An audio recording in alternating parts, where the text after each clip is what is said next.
Amazingly, the media is criticizing Republicans for fixating on Mamdani. I read some of that yesterday.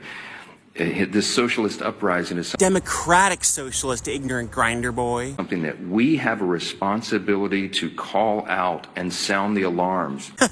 Sound the alarms for giving power back to the people and to tax the rich by 2% more? Holy shit, free bus fare, let's sound the alarm. New York City's gonna burn down with rent stabilization and free childcare. And obviously, Mamdani is a big issue here in the halls of Congress. Why? Because the second highest ranked Democrat in the country, Leader Jeffries, endorsed him. Yeah, forget about the government shutdown and Republicans refusing to negotiate to open the government because they're afraid the Epstein files will come out. Focus on Hakeem Jeffries endorsing another politician. A fucking endorsement. They're making Mamdani a mainstream Democrat now. And this party has left the people. Left the people? Mamdani's entire platform is for the people. He makes that crystal clear. What do you think about Mamdani? Mike Johnson is abandoning his own community. Maybe Mike Johnson should address the 22 to 25% of people in his district in poverty, or the 38% of his constituents enrolled in Medicaid that he slashed and defunded through the big beautiful bill. Mike Johnson has the gall to talk down about Zohran Mamdani while people in his own rural district of Louisiana are suffering, living in poverty, and facing food insecurity. No need to worry about Zohran, Grinder Mike. The people of New York City are going to live 10,000 times better than the people in your little Louisiana district. So shut the fuck up, MAGA Mike, and sit down. The president asked for and received absolute immunity from the Supreme Court of the United States and famously said, if I do it, it's not illegal. Yet we're supposed to believe that he's now double checking to make sure he doesn't accidentally illegally feed children, veterans, and the disabled? BS. You have to be a special glue sniff and paint like an asbestos-eaten MAGA moron to believe the crap coming out of this administration. He doesn't care if he illegally blows up fishermen or deploys the National Guard or changes our voting rights or cripples the U.S. economy with his illegal tariffs. Yet now he cares. He's asking for permission not to let children go hungry and to make veterans wonder where their next meal is coming from. He tramples on the U.S. Constitution daily. He's trying to redefine what a U.S. citizen is. And now he expects us to believe he wants to make sure he's following the letter of the law just perfect. You have to be an absolute MAGA moron or just simply cruel to believe what's coming out of this administration right now. Well, hello there. Happy Saturday. I'm going to be gentle with you because you seem like really naive. So I'm going to hold your hand and I'm going to walk you through this shit, okay? Because it's some real diabolical shit. And I'm hoping that by the time I'm done, you can understand what is happening in America. And if you don't, there's probably no hope for you. But anyway, you say, can one of you commenters please tell me why you all are mad at Speaker Johnson and not Schumer or Jeffries? Well, that's really easy because Schumer and Jeffries aren't trying to rip millions of people off their health insurance and using food for children and veterans and disabled people and seniors to do it. So you got Johnson, who is basically, he came out and he said it on CNN. He said that they weren't going to fund the SNAP benefits because they weren't going to be forced to extend the ACA tax credits, which helps 22 million people afford health care. It keeps people alive. They already ripped 17 million people off of healthcare back with the big beautiful bill. And mind you, it was the biggest transfer of wealth in American history from the poor to the rich. That big beautiful bill put billions in the pockets of the richest and took from the poorest. The lowest earners will be paying more in taxes. Working poor, working class will be paying more in taxes due to the big beautiful bill, also that they could give billionaires a tax break. It adds almost $4 trillion to the deficit. It rips millions off of SNAP, rips millions off of health insurance. And now they don't want to extend the ACA tax credits. Oh, but you can get a tax break for all you and your buddies. You can give Argentina 40 million fucking dollars, but you can't help your fellow Americans. You're using food for children, food for 1.2 million veterans as a pawn so that you don't have to extend health care for Americans. So we're going to starve you to death so we don't have to give you health care. Is that good enough for you? And also you said something about vulgarity. Being vulgar is ripping children off of health care and taking food out of their mouths. That is fucking vulgar. Hello everyone, I'm Linda, and this is a quick update to a previous video where I begged really, Jasmine Crockett and AOC to take the Montreal Cognitive Assessment live on camera to show the American people exactly what the test Trump thinks proves he is smart and aware really is. And Jasmine has accepted my, and more importantly, Trump's challenge. Thanks, Jasmine. The news came the other night on Jimmy Kimmel Live.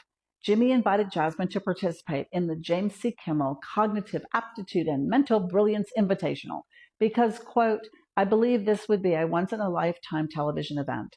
I want to give our brilliant, bigly-brained president a chance to teach those left-wing lightweights a thing or two about brain power live on national television, unquote. Now, I doubt Trump will take Kimmel up on his offer, unless maybe there's a really big, gaudy gold statue to entice him. But regardless, I really think Kimmel needs to host his event. He should set up chairs for each contestant. If anyone is a no-show, leave the chair empty, just like folks are doing when their Republican representatives are too scared to face their own constituents at town halls. Although the best outcome would be a head-to-head challenge, it is important that Americans understand this is not an IQ or aptitude test. It measures one thing, cognitive ability. It's given to screen for dementia. During the 10-minute test, the questions gradually get harder. Trump insists that, quote, when you get up to 10 and 20 and 25, they, meaning AOC and Crockett, couldn't come close to answering any of those questions, unquote. So I think it's important for us to see what they can do. I hope it is not lost on you that the only two legislators Trump is challenging are women of color. That's how misogynistic and racist he is. They are the only people he assumes he can best. But we know better, don't we? I'll keep you abreast of the news about the James C. Kimmel Cognitive Aptitude and Mental Brilliance Invitational. In the meantime, bye.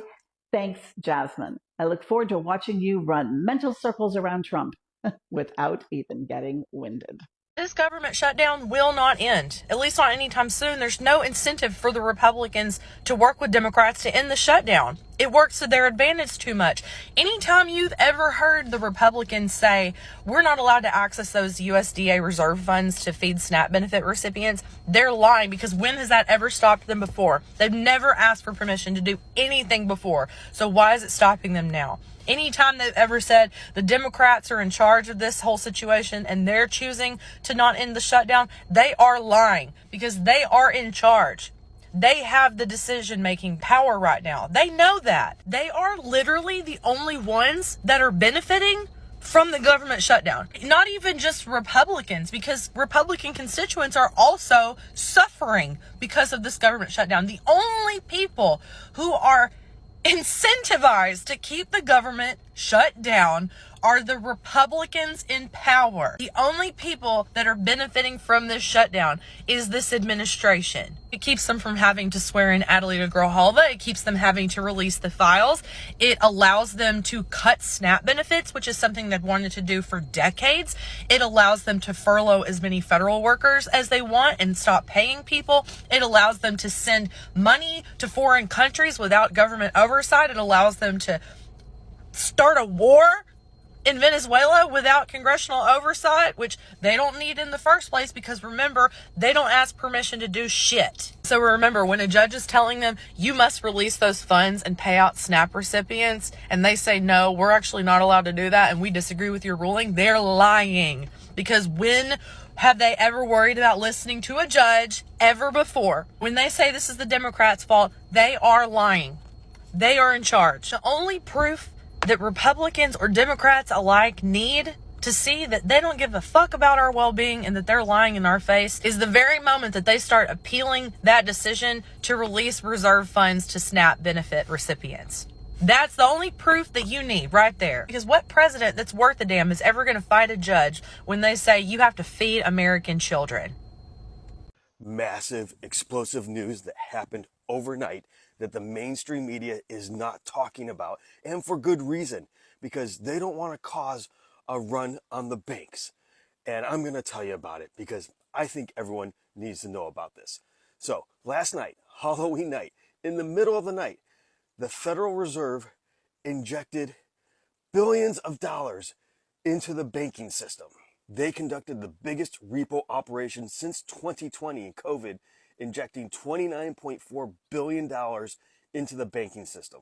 Repos are short-term loans where the banks trade treasuries for cash to boost liquidity, meaning the banks are having a cash liquidity problem, which means loans are going to tighten up significantly. U.S. bank reserves have crashed to $2.8 trillion. That's a 4-year low. Guys, major alarm bells are going off. They did this very quietly. It wasn't really announced. No one talked about it. This is major. They did it Friday night, so there's not a rush on the banks today because many of them are closed. So, guys, they are trying to safeguard the system, but they are showing that it is under significant stress, and it is going to be compounded and get even worse today and into this week because there is now billions of dollars that is not going to be flowing in the businesses, into the banking system because of the SNAP benefits expiring. So without that money coming into the system, that's just a huge chunk that's not going in through the banks. And then you have the government shutdown causing contractors to not be getting paid. That money's not flowing through. Then you've got the air traffic controllers not working and that money not flowing in, and all these other government employees not having money come in flowing through the banking system. So it's massive losses. This shutdown has to end. What this also shows is that people have already been going to the banks to pull out their cash, to get their cash out. So the banks are low on cash. There's probably people even going there trying to pull money and being told no, they don't have it. I'm sure that is happening. And if it's not yet, it might start happening here very soon. I'm not trying to be an alarmist here, but this is actually happening. This move by the Fed shows there's major problems ahead. This could be the big correction coming. It could hit this week. Could this looming crisis be the reason senior cabinet officials have moved on to military housing now? Let me know your thoughts on this. Leave a comment, like, share, spread the word. Make sure everyone knows about this. This is serious. It affects everyone. Follow, subscribe, and I'll see you back here for the 411. So if you remember, there was a 3-day trial going on in Portland talking about Trump and the GOP's authority to send in troops into Portland. Did it meet the criteria? Could he send them in? Should it be a judicial decision instead of a presidential decision? And that trial ended with no decision yet. Karen Immergut, who's running the trial, asked for an extension into next week because her original order is ending Sunday, tomorrow. And the court lawyers, the federal lawyers from the Republican administration said, no, because that would be unfair, just unfair. So they declined to extend that. She can still make a ruling before. She's going to work all weekend to make a ruling. She had asked for additional briefs about, what each side, both Oregon and the federal government, thought about the conditions on the ground. And she asked for additional briefs. She could still issue a temporary injunction to keep that going and to bar them from going in. And we'll see what happens over the weekend. But one of the questions that she is asking is there a rebellion? Is there a danger of rebellion? This is if, the president can send in troops. Is there a danger of rebellion on the ground, and can local forces handle it? And this is where the Portland protesters are brilliant because of all the inflatables and dance parties and raves and things like that. Doesn't really look like a danger of rebellion when you look at those things. And then the Portland police themselves have said, listen, we get more calls from the entertainment district on a party night than we do at the federal facility. So that doesn't seem to meet those criteria. And so that's something that should be taken into account. And that decision could go the way of Portland and Oregon, where they decline to allow them into Portland. That would then get bumped up to the Supreme Court for sure. And who knows what those guys will do. They had the acting vice national chief of the National Guard Bureau at the Pentagon up there talking about it and saying like, hey, 200 isn't that many to send in. And he was testifying for the federal government. 200 isn't that many to send in. And they've always had a calming effect on any situation. But he also, under cross-examination, said, listen, I don't know what the conditions on the ground are.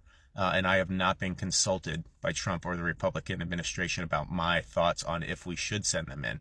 So, very telling. So,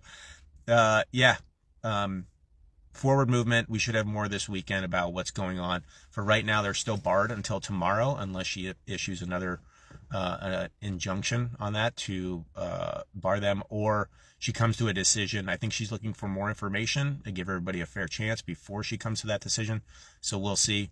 The en banc court hearing, the 11 members of the Ninth Circuit to talk specifically about Portland and not just the overall presidential authority to send troops, that still hasn't taken place.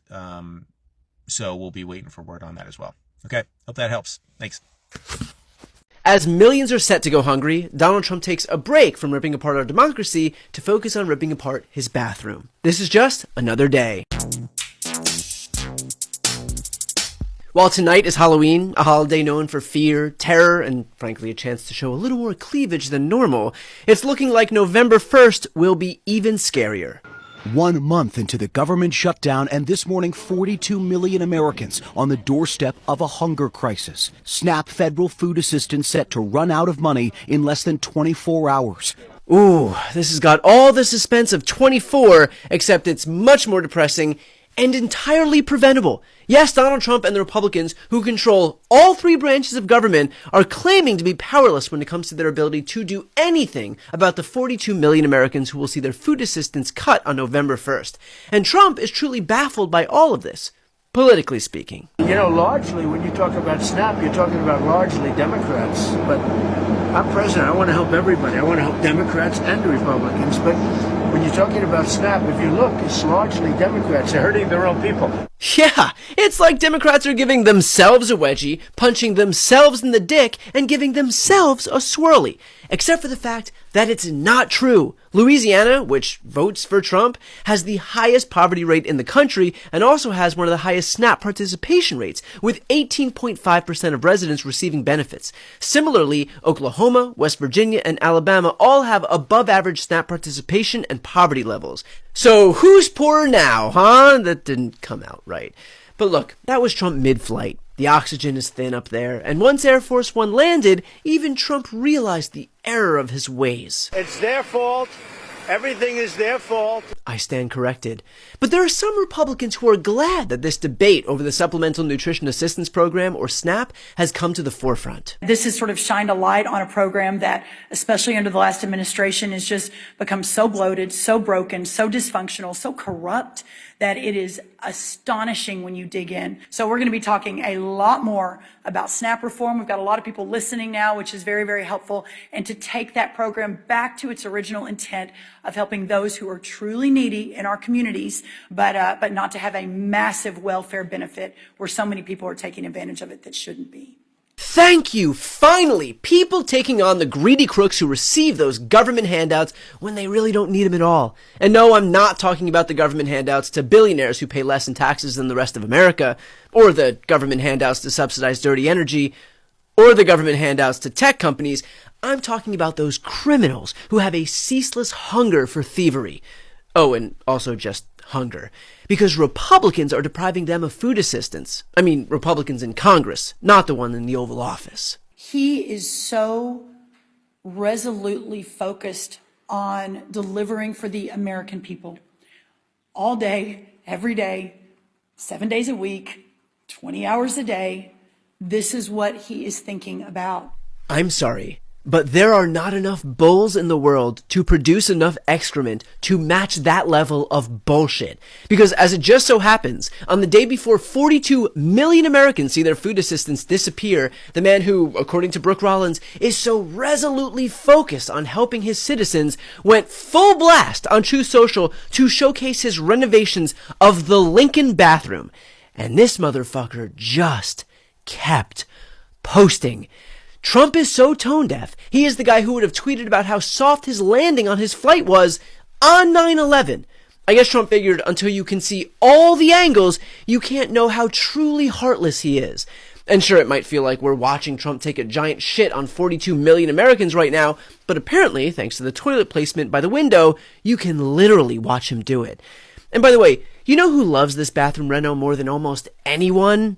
Carolyn Levitt, who commented on Trump's post by praising him for how elegant and beautiful his bathroom transformation was, and even added, "When I first learned a toilet like that existed inside the White House, I was horrified." Horrified! Which just goes to show that Carolyn Levitt and Democrats aren't so dissimilar after all. We both think that there is an outdated, unsightly fecal receptacle in the White House. We just disagree on which one. But just as Trump and the Republicans were marveling over their new luxury latrine, we got this piece of breaking news.